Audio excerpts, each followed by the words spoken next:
उत्तर प्रदेश का अनुदेशक किस प्रकार से अपने घर में राशन की व्यवस्था करेगा, उत्तर प्रदेश का अनुदेशक किस प्रकार से अपने घर में गैस की व्यवस्था करेगा, यदि उसके माता पिता बीमार हैं तो किस प्रकार से वो दवा दारू की व्यवस्था करेगा। एक तो 9,000, उसमें भी 4500 आप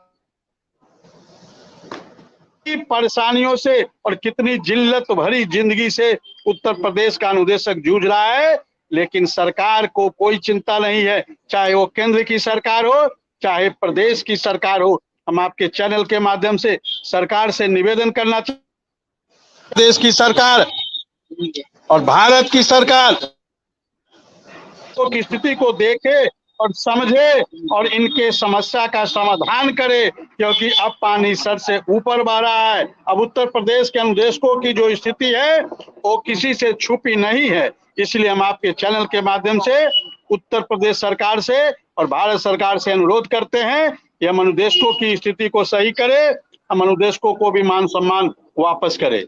जी सर। स्थानांतरण को लेकर लोगों का सवाल है विक्रम सिंह, उस पर और थोड़ा फोकस कर दीजिए, क्या रहा?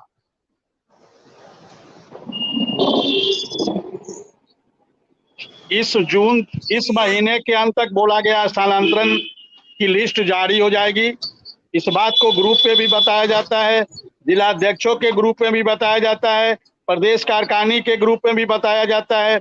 अब फिर भी अनुदेशक सवाल करते हैं, इसका मतलब है कि वो पहले का पोस्ट पढ़ते नहीं है, उनकी आदत केवल सवाल करना है और सवाल का जवाब दिया जाता है तो उसको देखते नहीं है। जब मैं लखनऊ गया था मंगलवार को, उसी दिन मैंने इस बात को लिखा था। मैं जो अनुदेशक पटल देख रहे थे उनसे मुलाकात किया और उनसे बात हुई, पूरी हो चुकी है और इस महीने के अंत तक हर हाल में लिस्ट जारी हो जाएगी। तो जून तक अनुदेशक इंतजार करे, जून तक लिस्ट जारी हो जाएगी। चलिए सीधा गांधी जी के पास पहुंचता हूं। गांधी जी, धमकियां जो आ रही हैं वो मेल या फोन पर भी आ रही हैं या मैसेज के जरिए आ रही है? मारने की जो आपको धमकी दी जा रही है वो किस तरीके से दी जा रही है? मैसेज पर आई हैं, मैसेज उसमें व्हाट्सएप में और फेसबुक पर आया है। और जब मैं एजिटेशन कुशीनगर में कर रहा था कि फिलिस्तीन इजराइल के बीच जो युद्ध चल रहा है उसको, बच्चे मारे जा रहे हैं, उसको रोक दिया जाए, तब उसमें नवंबर में हमारे ऊपर हमला हुआ था। मैं शिव कुमार जी अभी इसको रोकिए, मैं तो अनशन पर बैठ ही गया हूं।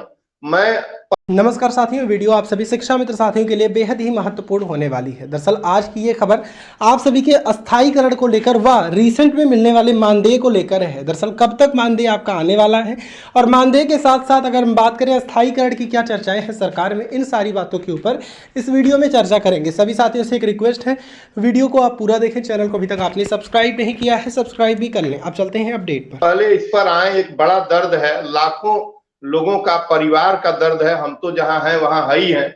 और मैं शिक्षा मित्र और अनुदेशक पर आता हूं कि आखिर ये सरकार क्या चाहती है। और आप ये समझ लीजिए कि सुकुमार जी, ये समझिए कि आप कह रहे हैं 27 ना, मैं बोला ना कि ये दहाई के अंक में सिमट जाएंगे।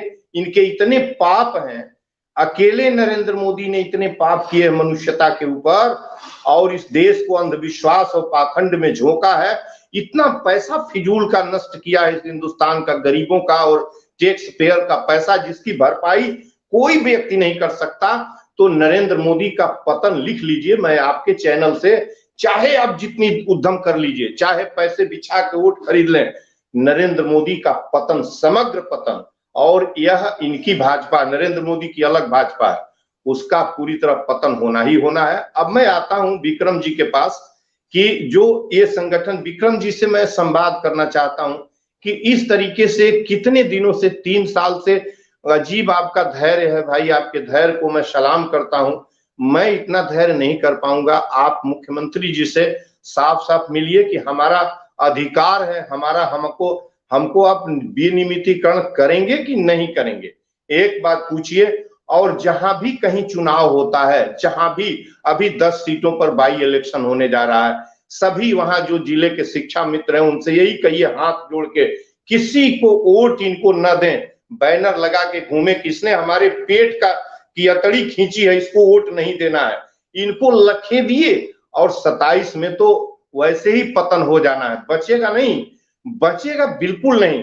आप 4 लेन दे दें, चौड़ी एक्सप्रेसवे दे दें, इंटरनेशनल एयरपोर्ट दे दें, वंदे भारत दे दें, लंबा चौड़ा लंबी लंबी बात कर दें और बेमतलब की बात करें, और शिक्षक का पेट, उसका परिवार, उसके वृद्ध माँ बाप, उसके बच्चे पैसे के लिए, शिव कुमार जी से जो शिक्षक रो रहा था अपने परिवार की, कौन किससे पूछूं कि ये क्या कैसा अमनुष्यता और अमानवीय व्यवहार किसकी वजह से हो रहा है?